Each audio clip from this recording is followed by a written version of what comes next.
राधा जी के मन में संकल्प उठा कि कृष्ण नाम का प्रचार सारे संसार में हो। और नारद जी पहुंच गए कैलाश।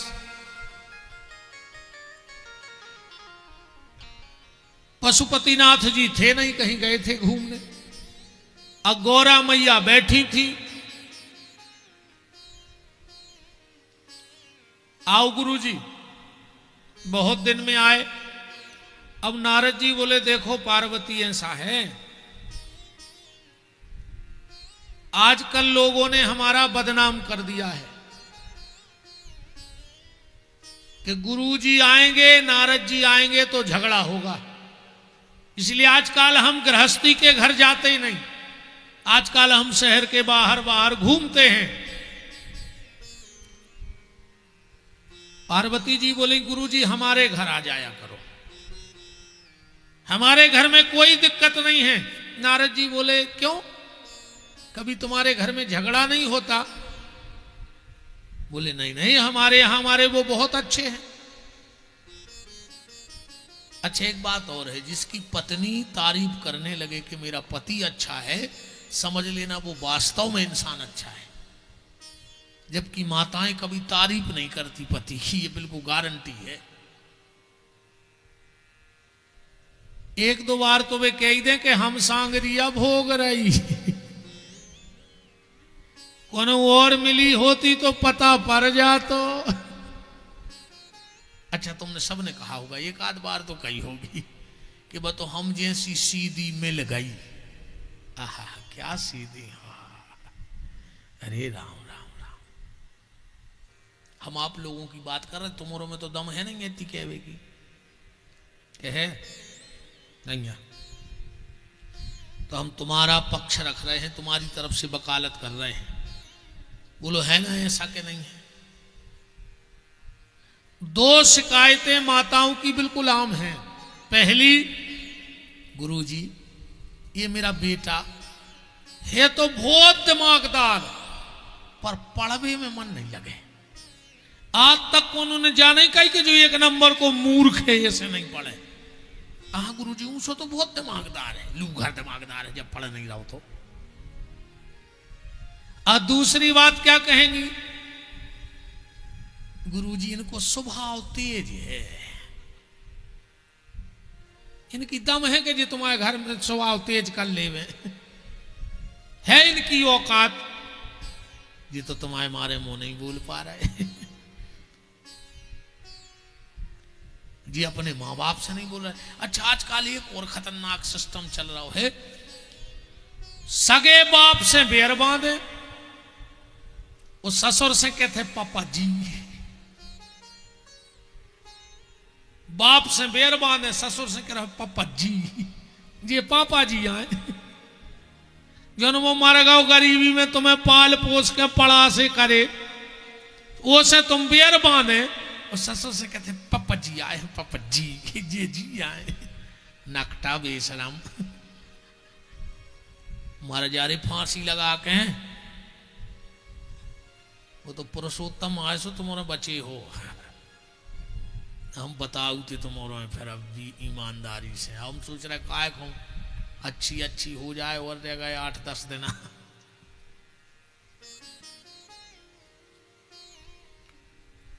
जिसकी पत्नी तारीफ कर दे समझ लेना वो इंसान वास्तव में बहुत अच्छा है।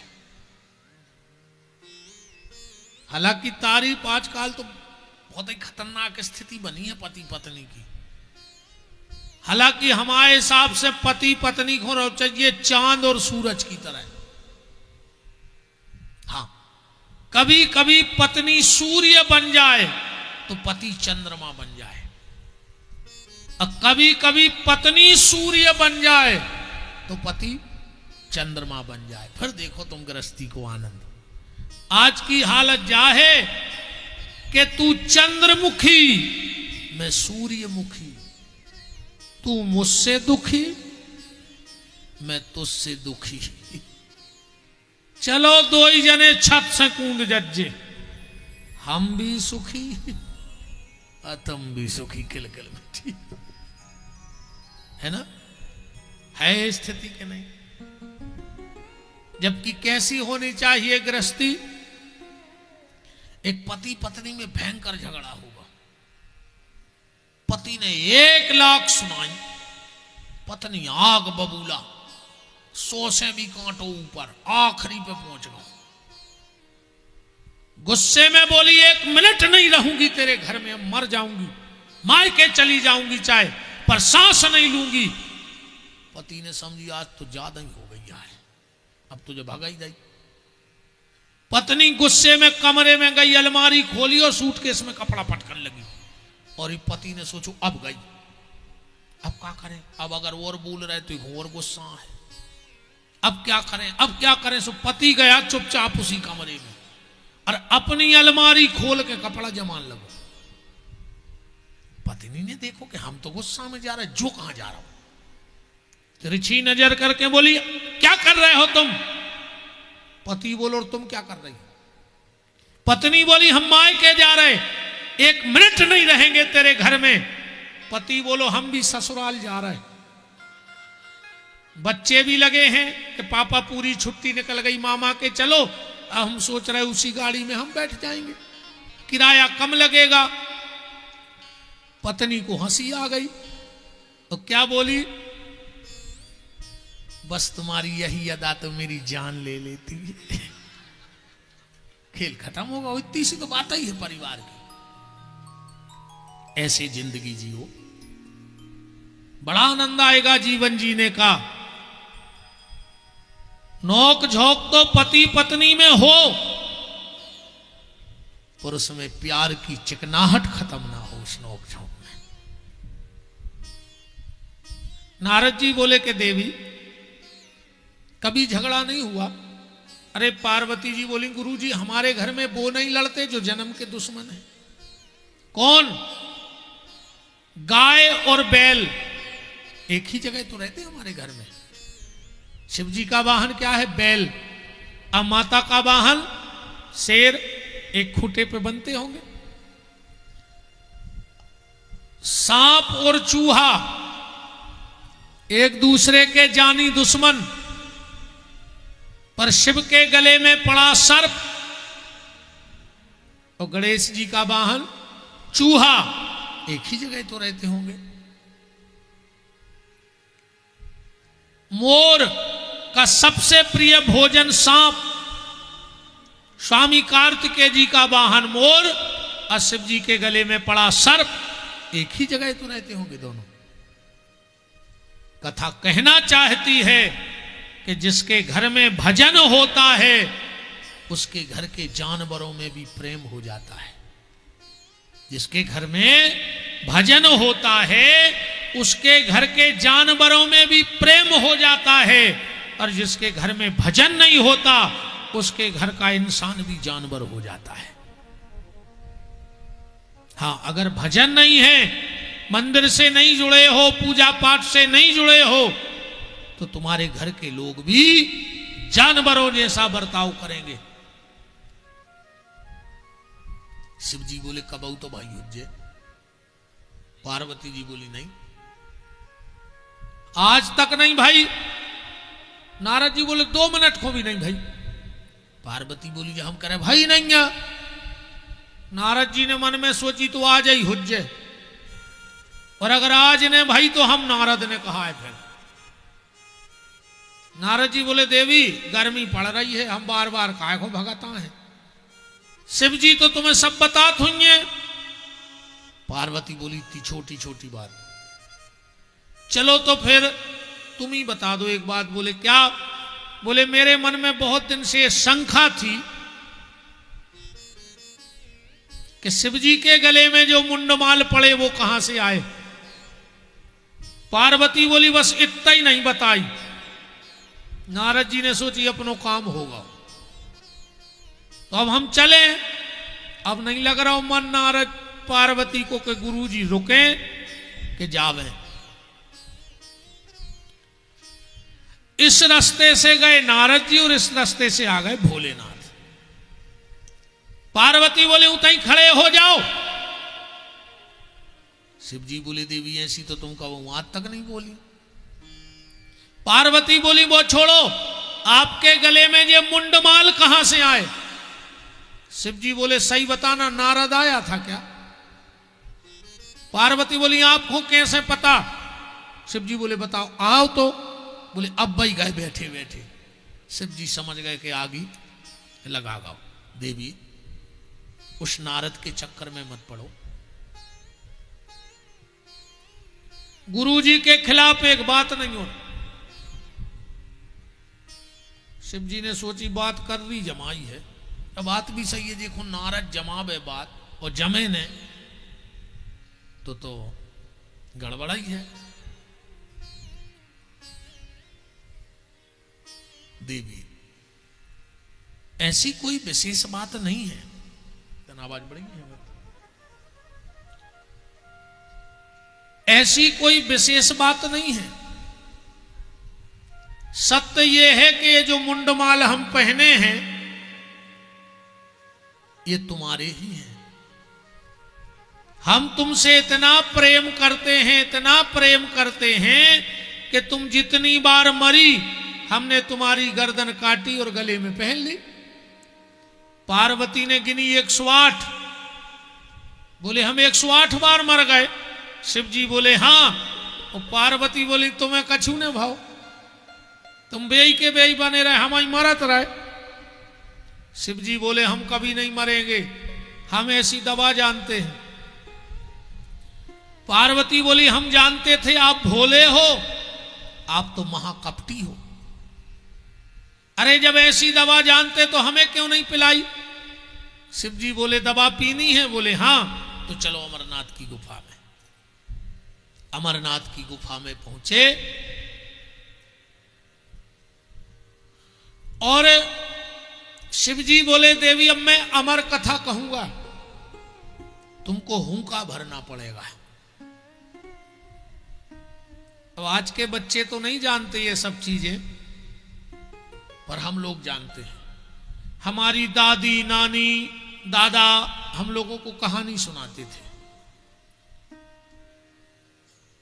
माता मदालसा ने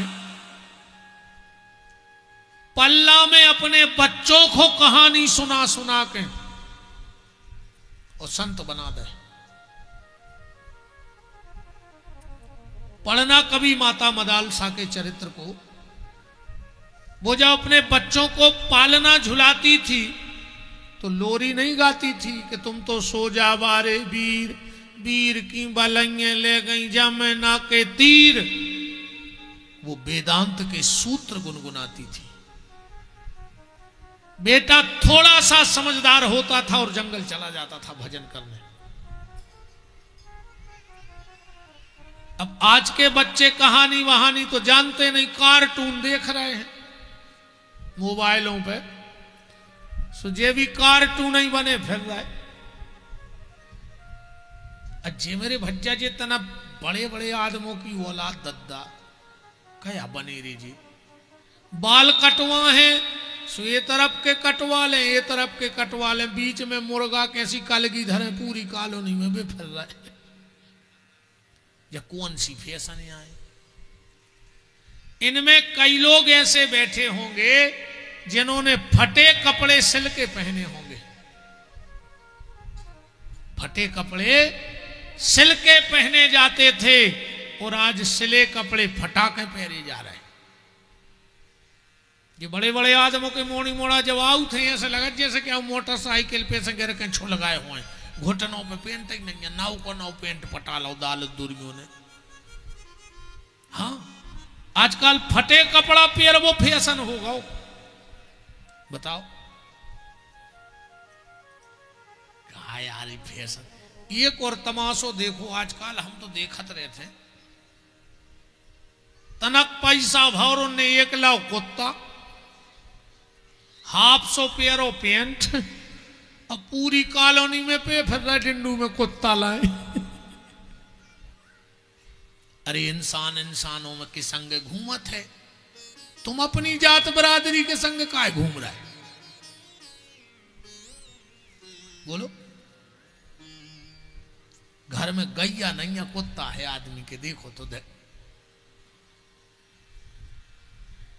यहां तक नियम है, जिसके घर में कुत्ता पला होता है उसके घर का तर्पण उसके पितर स्वीकार नहीं करते, खून के आंसू रोते हैं।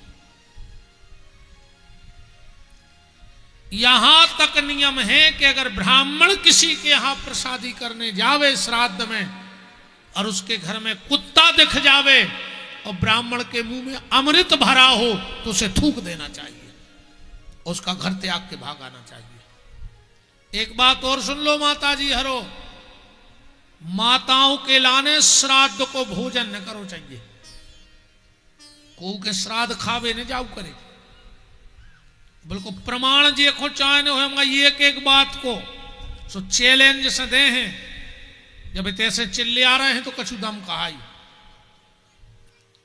माताओं को श्राद्ध का भोजन करने नहीं जाना चाहिए,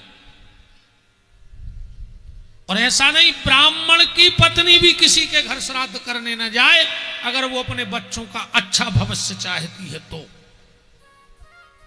बिल्कुल मना कर दो, हम श्राद्ध खाने किसी के घर नहीं जाएंगे। आप लोग भी मत जाया करो कभी, माताएं खाई ना श्राद्ध। सबसे ज्यादा अगर कोई माता एक ग्रास श्राद्ध का खा लेती है उस दिन तक के उसके सारे सत्कर्म नष्ट हो जाते हैं। श्राद्ध के नियम हैं। अगर तुम्हें यह पता लग जाए कि यह ब्राह्मण शराब पीता है तो श्राद्ध का भोजन ले जाके नाली में फेंक देना और उस ब्राह्मण को मत खिलाना। शराब पीने वाले ब्राह्मण को श्राद्ध का भोजन मत कराना, 13वीं का भोजन मत कराना, चाहे कराना ही नहीं।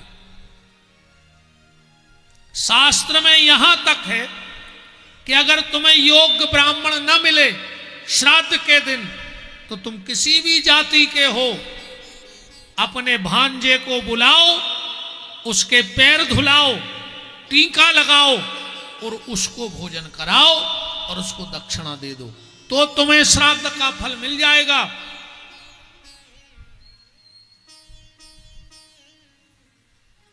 पर शराब पीने वाले ब्राह्मण को श्राद्ध का भोजन नहीं कराना चाहिए। जिस आत्मा के लिए कर रहे उसको फल तो मिले।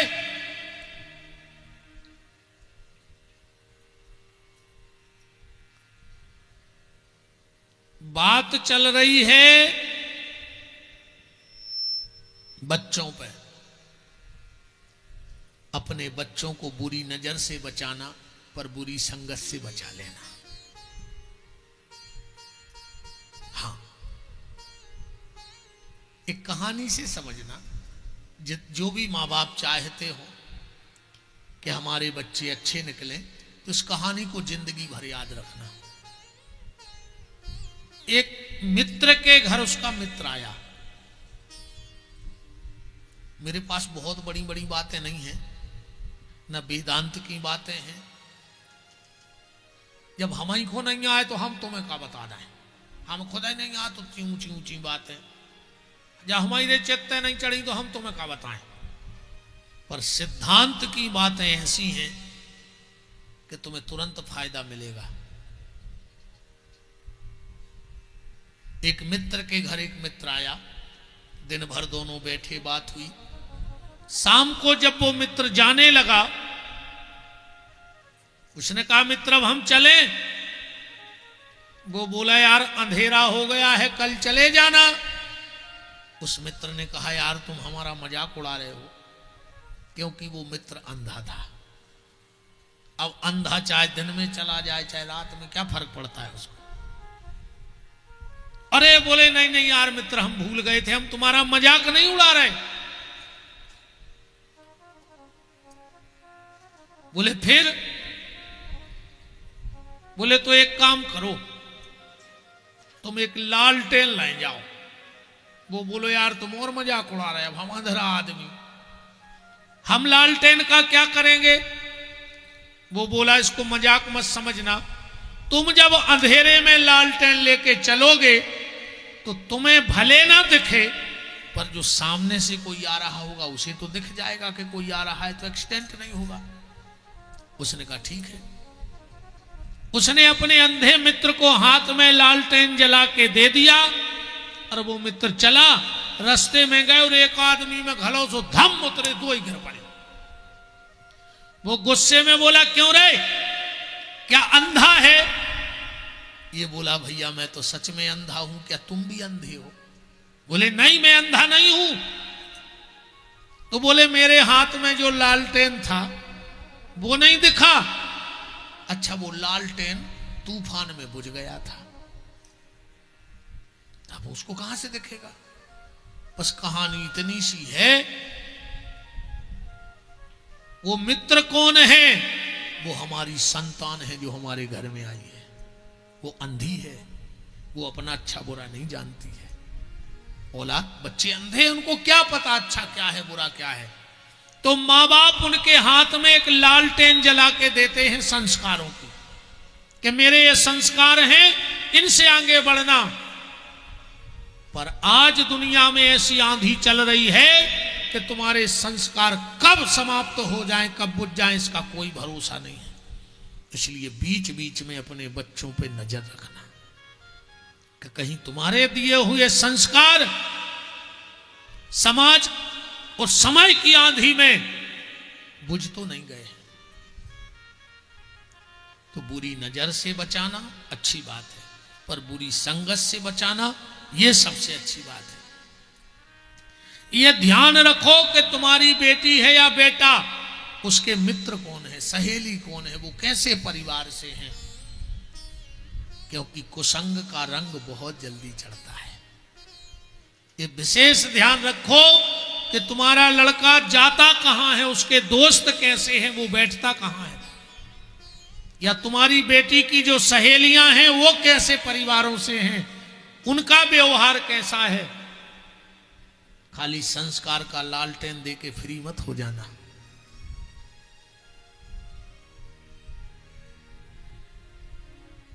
तो बात कहानी की चल रही थी।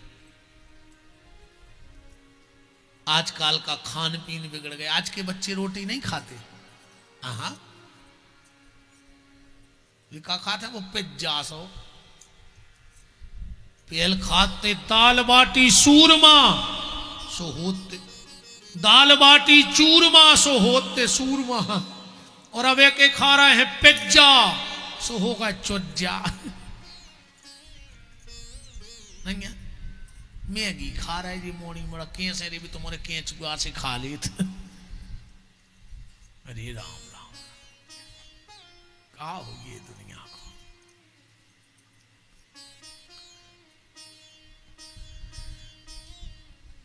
पहले हमारे दादा दादी हमें कहानी सुनाते थे, उसमें संस्कार होते थे, उसमें शिक्षाएं होती थी। और बच्चे होते हैं कच्ची मिट्टी, जैसा बचपन ज्यादा नहीं सामान्य तुम्हें, बच्चा को सामान्य तुम्हें 15-16 साल तक बस जा है उम्र बिगड़वी की। 10 से 15 साल तक 16 तक अगर बच्चा समझ लगाओ, फिर दुनिया की कोई ताकत नहीं है जो को बिगाड़ सके। नींव पक्की हो जाए। सीताराम। तो ये कहानी, और ऐसा नहीं कि ये कहानी हमारे सागर की परंपराएं हैं कि अपन किसा कहानी बुंदेलखंडी है सो आए। शास्त्रों में कथा है कहानी की। एक बार बांके बिहारी को नींद नहीं आ रही थी, ध्यान से सुनना। बांके बिहारी को नींद नहीं आ रही थी तो पहुंच गए मैया यशोदा के पास और बोले री मैया हमें नींद नहीं आ रही। यशोदा जी बोली आओ लल्ला तुम एक कहानी सुनाए। भगवान ने यशोदा की गोदी में सिर रखा, यशोदा अच्छी थपकी दे रही है और अपने कन्हैया को किस्सा सुना रही है। क्या किस्सा सुनाई? अरे कन्हैया। हाँ मैया। त्रेता में एक राजा दशरथ भय। भगवान बोले हूं। अरे कन्हैया उनके थे साक्षात राम भय। भगवान बोले हूं। वो 4 भैया थे कन्हैया। भगवान बोले हूं। बड़े का नाम था राम। भगवान बोले हूं। अरे कन्हैया, जब वो 15 साल के हुए तो एक बाबा जी आए जिनका नाम था विश्वामित्र। भगवान बोले हूं। अरे कन्हैया, वो बाबा जी राम जी को जनकपुर ले गए और इतनी प्यारी दुल्हैया ढूंढ के दई, जेको नाव है तो सीता। भगवान बोले हूं। अच्छा, भगवान को दुल्हैया की भारी शौक थी। हाँ, बांके बिहारी को इतनी शौक दुल्हैया की, यशोदा जी को कौन काम कराने तो कह देती लाला आज हम तुम्हें दुल्हैया मंगा दें। भगवान पट्ट से काम कर देते। एक दिन तो ऐसा आया कि यशोदा जी की आई जेठानी। यशोदा जी बोली कन्हैया, बड़ी माँ आई है, पांव पड़ ले। अच्छा, भगवान बच्चा तो बच्चा है। भगवान बोले ऊह, पढ़ ले कन्हैया पांव। ऊह, पढ़ ले कन्हैया। जेठानियां इतना मोह चले है कि बच्चों को संस्कार नहीं दे, पांव पढ़वो नहीं सिखाओ। पढ़ ले कन्हैया पांव। भगवान बोले ऊह। अब बतन होके आई, बाल हट। यशोदा जी बोली हम तुम्हें मक्खन दे हैं। भगवान बोले हम खुद ही उठा कर खा लेते। हम तुम्हें पैसा दे, मेला देखवे। भगवान बोले वे तो हमारे बाबा दे दें। तो पाँव ने पढ़ो। भगवान बोले यशोदा ने सोची अब क्या करें, पाँव कैसे पढ़वाएं। सो यशोदा हूं खबर आ गई कि दुल्हैया की शौक है। बोली कन्हैया, तुम्हें पता नहीं है तुम्हारी बड़ी माँ बहुत बड़ी पूजा पाठ वाली है। अगर तुमने उसके पांव पड़ लाए और उसने कहूं हृदय से आशीर्वाद दे दो तो आज शाम तक तोरी दुल्हैया पक्की आ जाए। और जो इतनी कही सो भगवान जहां खड़े थे उतना ही सर के सीधे गिर के और जाके बड़ी मम्मी के पांव में गिर पड़े।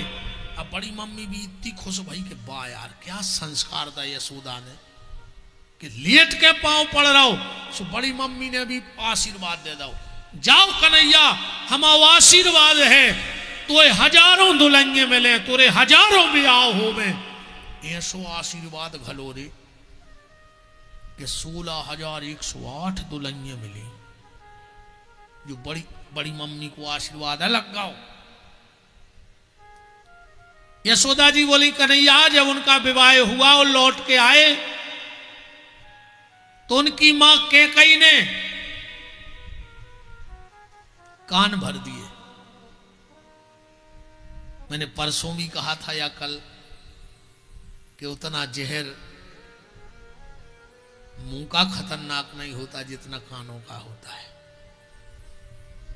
और 2 लोगों से तो बचे रहियो तुम से हमारे हाथ जोड़ के प्रार्थना है। आज सबसे ज्यादा खतरनाक अगर परिवार टोरवे में को हाथ है तो 2 लोगों को।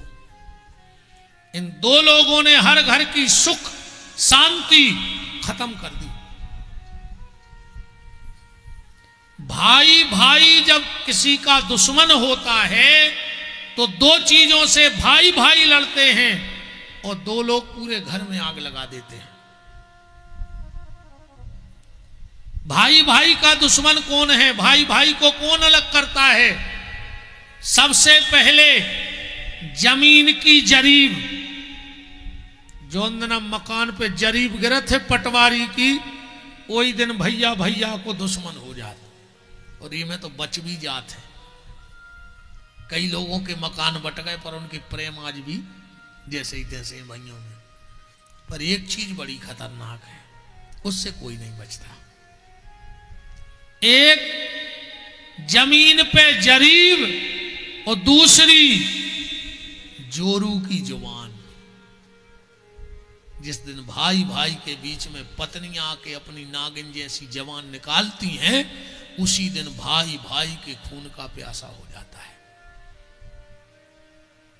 गलत तो नहीं है? आज तक कोई भाई भाई शादी के पहले अलग नहीं हुए, और हुए हो तो कोई एक आध मिसाल बताओ। और जब इनकी जुबान जहर उगलती है तो ये भाई भाई को सिर्फ कचहरी पे मिलवाती हैं और दो लोगों ने घर में आग लगाई है, बताओ किस किसने। एक तो सबसे पहले पंडों ने, ये गुनिया पंडा हो गए हैं भयंकर, जगह जगह दरबार लगन लगे, जगह जगह माताएं आन लगी, हर जगह बब्बा आन लगे। अब एकदम नहीं उखरे जे दरबार बारी, जहां देखो नहीं कि मुड़े बब्बा बैठे, जहां देखो तई पर्चा बन रहा है। हमारी प्रार्थना है बचे रहिए इन्होंने से। ये भाई भाई को दुश्मन बना रही है, परिवार को दुश्मन बनाने का काम।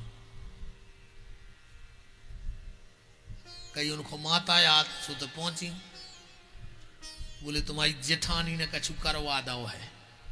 बा तो वैसा ही जेठानी को चेहरा ने देख रही थी, और पंडा जी ने और पक्को कर दो। सुबह जेठानी को मार भी फिरन लगी। जो काम कर रही दुर्गा जी आके, दुर्गा का काम घर फोड़ना है कि जोड़ना, पहले तो ये बताओ। अरे अगर तुम्हें सिद्धि है तो तुम जा भी तो कह सकते कि यार एक बार तुम्हें बिल्कुल मौत जैसी तकलीफ होने थी, पर तुम्हारे भैया ने बचा लो ना, तुम वही दिन मर जाते। तो कम से कम वो जाके अपने भैया के गली से तो लिपट जातो। एक गुनिया पंडों ने घर फोड़ दो, और दूसरो मोड़ी की मतारी ने, या तो ऐसी मंथरा बन गई है सासें, 7 घर तो डाइन छोड़ देते, तुम अपनी मोड़ी को घर नहीं छोड़ रही। 90% अगर आज पति पत्नी में कलह है, बहू सासरे में कलह मचाए, तो 99% के पीछे की मताई को हाथ है। 24 घंटा फोन पे चिपकी है, का खा लाओ, का बना लाओ। हम तो कहते एक आध दिन मोड़ी कह देवे कि जहर धरे हैं तुम खाली मंथरा सु मार जा जी में हम सो खुश से रहने लगे। अपनी बिटिया को घर छोड़ दे कम से कम मंथरा। ऐसी डायन बन के बैठी हैं जी सास हैं, बर्बाद करें दे रही अपनी मोड़ी को घर। एक बात और हमारी ध्यान से सुन लो, कोई मजबूरी हो वो बात अलग है, पर अगर पति जीवित है और पत्नी पति को छोड़कर माँ बाप के घर में रह रही है, तो उस माँ बाप से दुर्भाग्यशाली दुनिया में दूसरा कोई पैदा ही नहीं हुआ। वो बहुत दुर्भाग्यशाली माँ बाप हैं जिनकी बेटी अपने पति के होते हुए छोड़कर तुम्हारे घर में रह रही है। तुम्हें रोज दोष लग रहा है कि तुमने भगवान को साक्षी मान के दान दिया है, और दान दी हुई वस्तु घर में रखनी नहीं चाहिए। तो छोड़ दियो, मंथरा हरो, अपनी बिटियों के घर छोड़ दे। पहल की मम्मी हरे समझा के भेजती कि बेटा डोली में जा रही हो, अर्थी पे आइयो। और आज की कहते हैं कहूँ सास सवेरे जल्दी जगा देवे तो हमें फोन करियो, हम पापा को थाने भेज दें, सो रिपोर्ट धरवा दें, बंधवा दें। अच्छा कर रही तुम लोग। आजकल की मम्मी हरे ऐसी समझा, 2 सहेलियों की भाई शादी, 1 साल बाद 2 ही मिली, एक जा हो गई, एक ऐसी हो गई। 2 ही बैठी थी, बोले काय दीदी तुम तो बहुत सुखी हो, बहुत मोटी हो गई। अब बोले जी तुम बिल्कुल दुबली हो गई। बोले तुम्हारी मम्मी ने तुम्हें शिक्षा न दी थी? बोले नहीं। बोले हमारी मम्मी ने शिक्षा दी थी, सो देख ले हम। बोले का शिक्षा दी? हमारी माँ ने कहा था कि जैसे ही जाओ ससुरारे सवेरे जल्दी उठियो और उठ के सीधी जाइयो किचन में, सो जितनो दूध धरो होए सो चढ़ाइयो डंका में। सास तो पीछे से आइए क्या गई करन लगी हत्ता जगन्नत्ता, पहले ही दिन बन गई मालकन। तुम तना गुस्सा में कहियो सुखा खुद खुआए, तुम्हारे लड़का खुआ ले जा रहा है दूध। तो सास कहे तना काजू किसमें सो डाल लेगा, सब लड़का जा रहा हो भीतर कमरा में, सुबह कम कहवे तो मोर मुत के डार दियो। अच्छो एक गिलास दूध बिल्कुल काजू किशमिश बादाम डाल के लेकिन जाइयो कमरा में, पति को नहीं देने, टेबल पर धर दियो, फिर उसको जगाइयो। वो 2-3 गुस्सा की ऐसी बातें करियो कि बिल्कुल उठते ही साथ वो आगी हो जाए। और जब जानियो कि जो नाराज होगा कहियो वो दूध पी ले, अब वो रहे गुस्सा में, सुबह के हमें नहीं पीने तुम पी ले, तुम तुरंत उठा के पी लियो।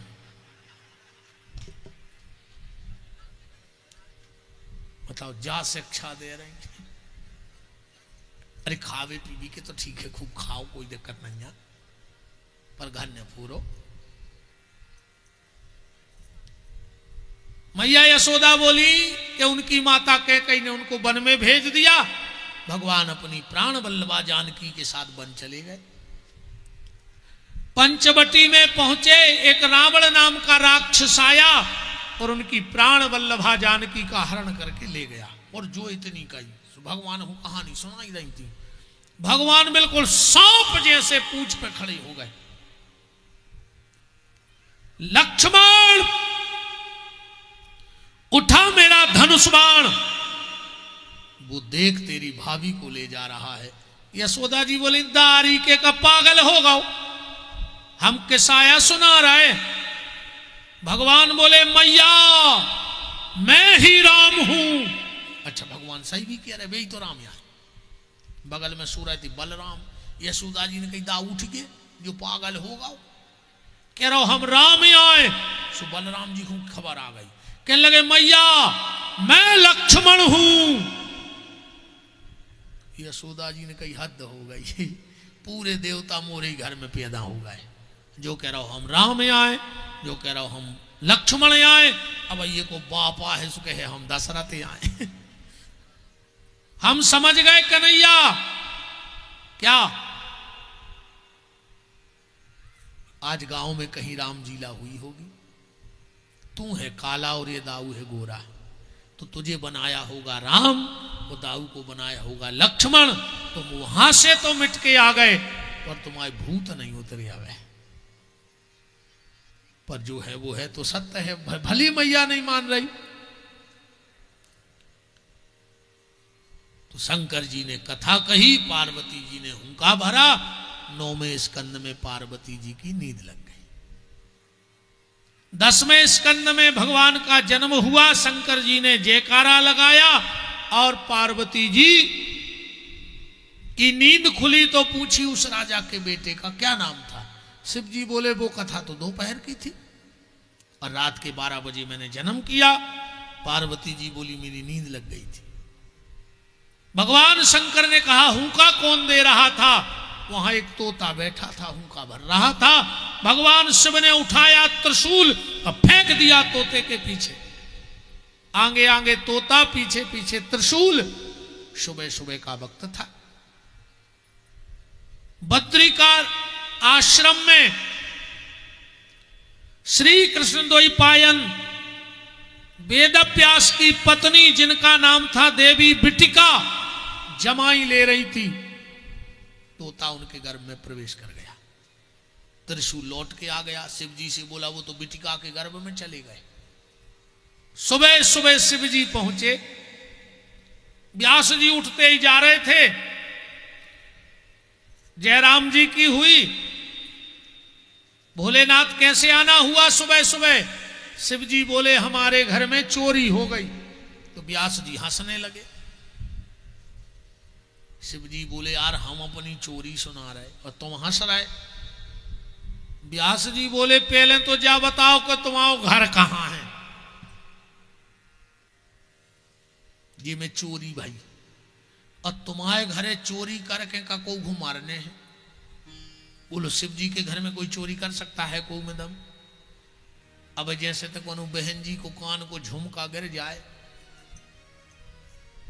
तो बगलबारी तुरंत दबा ले कि जजमानो जब फल दे हैं पशुपतिनाथ जब दे हैं हमो मनो अपनी मनो गठ गई।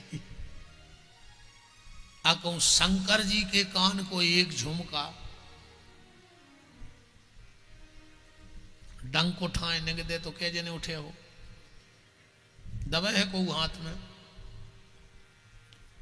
किसी की चेन गिर जाए तो कोई भी उठा ले, और शिव जी की चेन अगर एक मंच के नीचे हूं निकर जाए तो जो घरे बिल्कुल नहीं देंगे वे भी दे लेंगे बमक जे अब भाई। इतनी खतरनाक चेन है वाह कि जो घरे बिल्कुल नहीं न करें, मम्मी हरे बउओं के लाने के घुटनों में दर्द है बेटा, बेबी दे लेंगे बमक जे, बाउंड्री बमक के घरे भाग जे, एक चेन दिखा जाए थे। इतनी खतरनाक चेन है शंकर जी की कि जे के घरे आ जाए वो घर बेचैन, और एक दो दिन कहूँ कॉलोनी में रह जाए तो पूरी कॉलोनी बेचैन। फिर ढूंढत फिरत पकड़वा विवार हूं कि शंकर जी की चेन ले जा। शिव जी बोले व्यास जी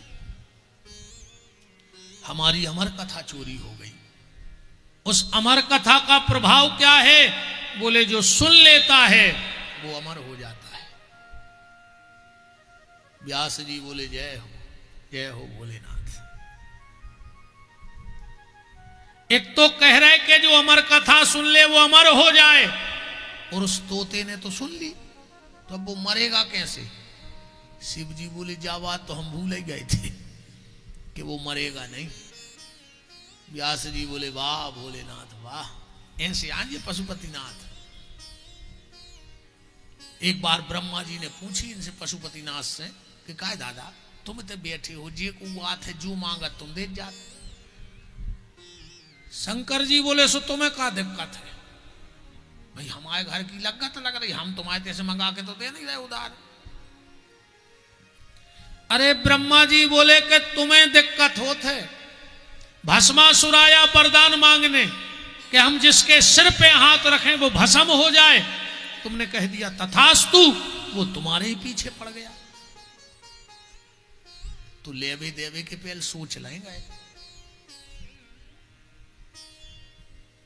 शंकर जी बोले सही बताएं ब्रह्मा, अगर हम लेवे देवे में सोचन लगे तो हमसे को भोले के है ही गाय को, यही से तो आदमी हमसे भोले के इतने, हम आगे की सोचे न पीछे की। तुम्हारा भर काम बन जाए, हमारा जो होगा सो हम देख लेंगे। ऐसे है पशुपतिनाथ, इतने भोले हैं कि ये विचार करते ही नहीं कि इसको देना भी है, अब मांगो भर।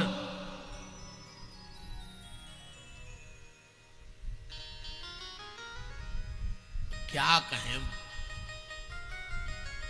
भोलेनाथ तो कि बाबा कृपा कर दो। पशुपतिनाथ बाबा कृपा कर दो, झोली मेरी भर दो, तेरी दया का हम सदा गुणगान करेंगे, तेरा ध्यान धरेंगे बाबा। झोली मेरी भर दो, तेरी कृपा का हम सदा गुणगान करेंगे, तेरा ध्यान धरेंगे बाबा कृपा कर दो,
सगर जो चामरो। आखिरी में तो लूघरा घल नहीं है।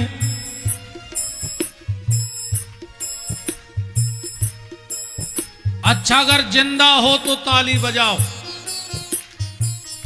आजकल साइलेंट अटैक ज्यादा चल गए हैं। अगर मर गए हो और हमारी नजर में तो मरे ही जानियो को भगवान को भजन नहीं कर रहे तो। गोस्वामी तुलसीदास जी ने लिखा है कि जिन हरि भगत हृदय नहीं आनी तो जीवत सौ समानते ही प्राणी। अगर वो के मुंह में से भगवान को नाम नहीं निकल रहा और ये हाथ ताली में नहीं बज रहा है तो तुलसीदास जी कहते उसको मुर्दा घोषित कर दो। तो देख लो अगल बगल में ये की ताली ना बज रही हो, हमें इशारा कर देना कि गुरुजी ये गया। तो यहीं के ही हम चील घर भिजवा देंगे।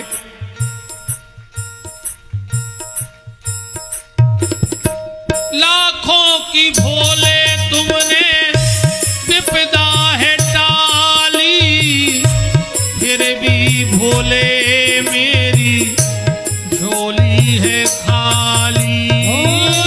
लाखों की भोले तुमने विपदा है टाली, फिर भी भोले मेरी झोली है खाली।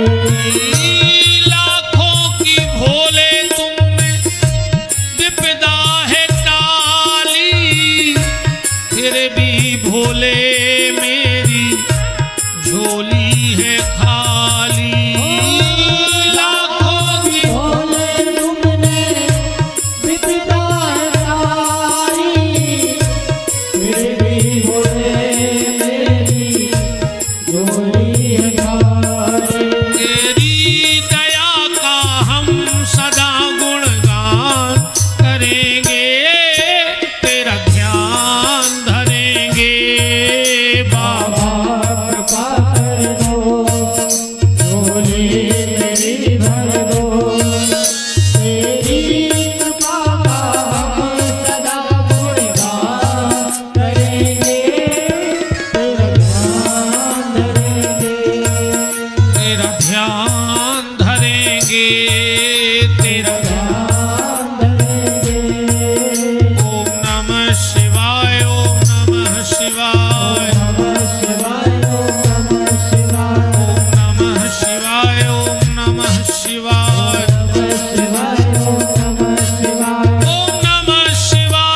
नमः शिवाय, नमः शिवाय, ओम नमः शिवाय। ओम नमः शिवाय, ओम नमः शिवाय, नमः शिवाय, ओम नमः शिवाय। ओम नमः शिवाय, ओम नमः शिवाय, नमः शिवाय, ओम नमः शिवाय। ओम नमः शिवाय, ओम नमः शिवाय, नमः शिवाय, ओम नमः शिवाय। ओम नमः शिवाय, ओम नमः शिवाय, नमः शिवाय, ओम नमः शिवाय। ओम नमः शिवाय, ओम नमः शिवाय, नमः शिवाय, ओम नमः शिवाय। ओम नमः शिवाय, ओम नमः शिवाय, नमः शिवाय, ओम नमः शिवाय। नमः शिवाय, ओम नमः शिवाय, नमः शिवाय, ओम नमः शिवाय। ओम नमः शिवाय, ओम नमः शिवाय, ओम नमः शिवाय, ओम नमः शिवाय।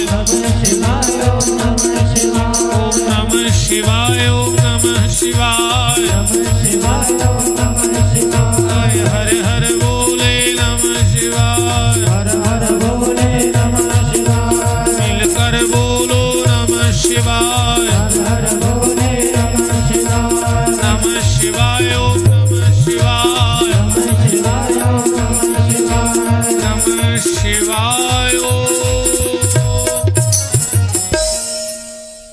वही श्री सुखदेव जी राजा परीक्षित से कथा को सुनाने गंगा के घाट पे पधारे हैं।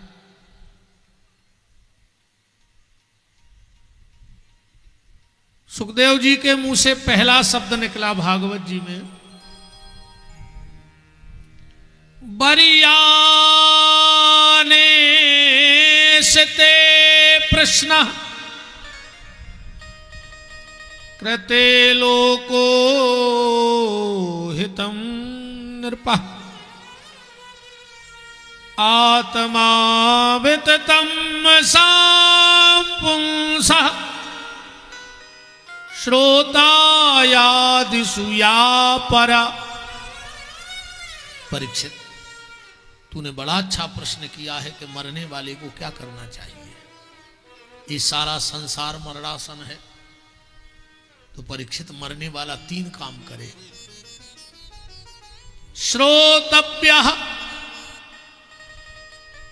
तस्मात् भारत सर्वात्मा भगवान ईश्वरो हरि।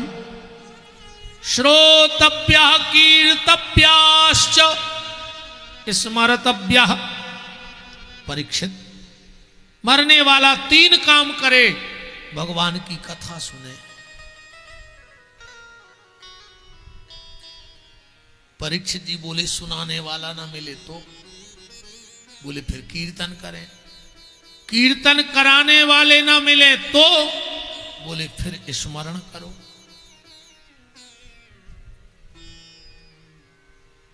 तीनों बातें बता के सुखदेव जी चलने लगे तो परीक्षित जी चरणों में गिर पड़ी। बोले गुरुवर, आप अब मुझे छोड़ के मत जाओ। बोले क्यों? के गुरुदेव दया करना, मैं तेरे भरोसे हूँ। गुरुदेव दया करना, मैं तेरे भरोसे हूँ।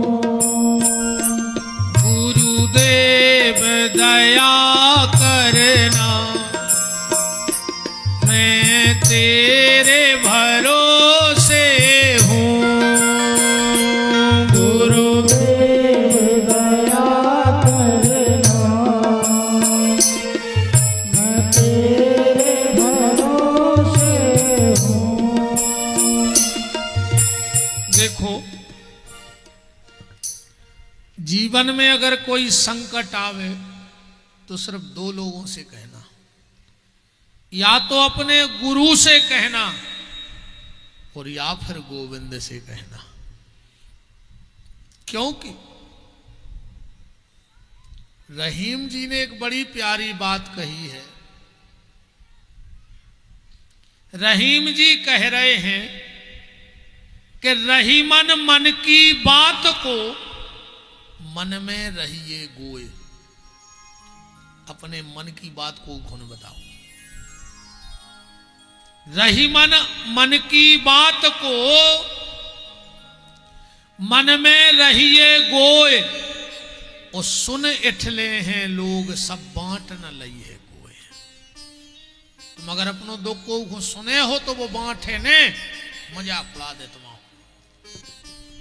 अब कम से कम तुम्हारा दुख तुम तक सीमित है, पर वो दुख प्रचार हो जाए उसका। पर कुछ लोगों की आदत है कि उनके पेट में पचता ही नहीं है, तो उनके लाने फिर एक उपाय चैतन्य महाप्रभु जी ने बताओ है।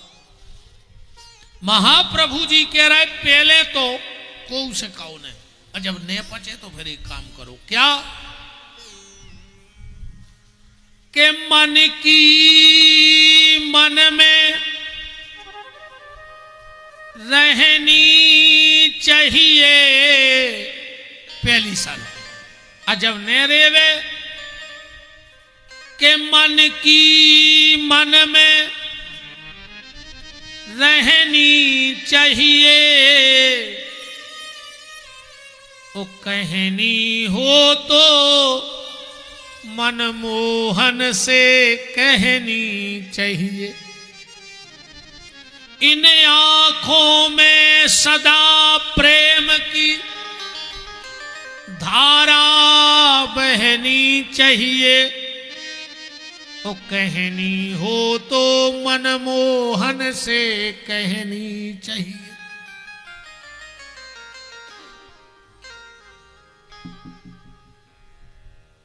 किसी से मत कहो अपने मन की बात, पर अगर कभी लगे तो अपने गुरु और गोविंद से कहना। और गुरु कौन? आजकल तो गुरुजी हर कई नाटक चलन लगे। हमारो एक सबसे हाथ जोड़ के निवेदन है, दो चीजें एक ही राखियो, दो चीजें एक राखियो, ये डबल न हो मैं कमाऊं। पेलो बाप, बाप एक ही देत है कि दो होत। बताओ तुम उन्हें बताओ, बाप क्या होत? एक, दो तो होत नहीं है। ऐसे ही गुरु भी एक ही राखियो। बाप और गुरु को बदलो नहीं जाए। आजकल ऐसो तमाशो मचो है, कौन पड़ोसो आओ तमस्या सागर में बेला नारियल बैठे कई दीक्षा ले रहे थे। दीक्षा ने भैया के बाजार के आम हो गए, कबू लंगड़ा कबू दशहरी चाय जो ले आओ। बोलो तुम बाप बदल सकत, ऐसे ही कबू गुरु भी ने बदलो जज्जे। आजकल तो ऐसो तमाशो मचो, दीक्षा ने भाई कोनो कंपनी की साबुन हो गई, प्रचार करवे बारे इतने लगे, पकड़ पकड़ के दीक्षा दोबारा है। दीक्षा कोई ऐसा विषय थोड़ी है कि जबरदस्ती लेवाई जाए, घेर घेर के दीक्षा। अरे तुम तो उन गुरु जी से ले, हम ले लाई, तुम ले आओ। जिन जिन ने मंत्र ले लिया हो, को आ जाए मंत्र ने बदल गयो। अन्य कबू जा कहेंगे कि हमारे गुरुजी हल्के, उनके बड़े के उनके बड़े हमारे हल्के। गुरु कबू हल्को बड़ो नहीं हो, गुरु तो गुरु है। बताओ तुलसी को पत्ता हल्को बड़ो होते? बताओ तुम्हारे, चाहे इतनो सो पत्ता रख दे तो भगवान भोग ले हैं, और इतनो बड़ो रख दे तो भोग ले। और गुरु कछु हाड़ मास की चीज थोड़ी आए भाई। एक छोटा सा भी तुम्हें मंत्र दे गई, भगवान ही को नाव दे है। अब बहुत बड़ो को आ जाए तो वो भी दे है तो मंत्र ही। तो आप अपने मंत्र पे निष्ठा रखो, बस गुरु मंत्र पे। बिल्कुल गुरु ने बता ली। आजकल ऐसा बताओ रे, दीक्षाएं ऐसी होने लगी, पंडालों में हो दीक्षाएं हो रही। ने तुम आज नो गुरु जी से मिल पाए, ने तुम गुरु जी के चरण छू पाए, ने गुरु जी तुम्हें जानते आए। तुम चले भी जाओ, तुम्हें सकल तक जानत रहेंगे, तुम्हें उद्धार कर देंगे। और उद्धार वो ही कर पे है जो पहले से मुक्त हुए। चलो एक हम्मा से बांध रहे हम गांधी जी को, एक हम्मा से दुबे जी को। अब तुम गांधी जी को छोड़ोगे, तुम्हें छोड़े है दम तुम्हारों में, जब तुम खुद ही बंधे।